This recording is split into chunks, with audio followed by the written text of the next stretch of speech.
This is a training exercise at a Latvian army base not far from the Russian border. Soldiers here are aware of the overwhelming Russian presence nearby. Oskars Korsakovs is a professional soldier. He says he's ready to join the battle for his country.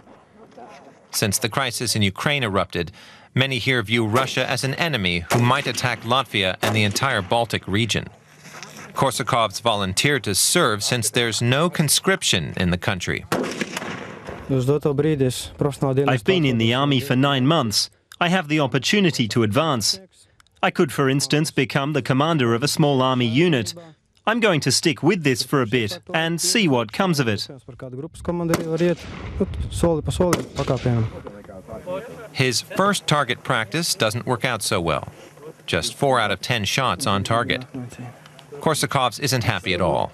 He says it was our camera that made him nervous.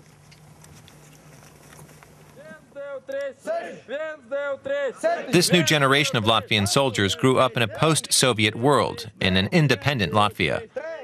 In school, he learned English as a first foreign language instead of Russian. The infantrymen have the same modern assault rifles as used by the German armed forces. But the rest of their equipment leaves a lot to be desired. The Latvian infantry doesn't have enough vehicles that could be used to deploy soldiers in case of an emergency. That role would fall to Latvia's partners in NATO. Commander Kaspars Pudans says he would count on the North Atlantic Alliance to come to the aid of Latvia, in accordance with Article 5 of the NATO Treaty.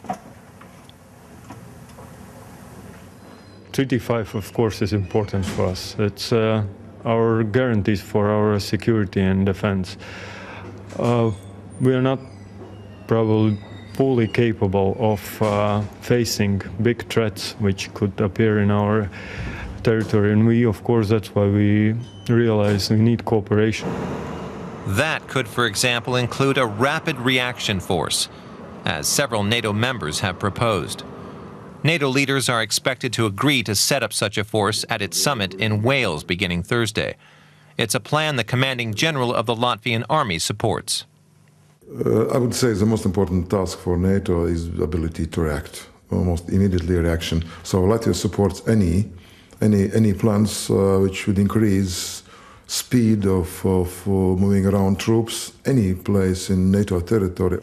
Now all the politicians need to do is make a decision. And Oskars Korsakovs' infantry unit might perhaps then belong to the new multinational force.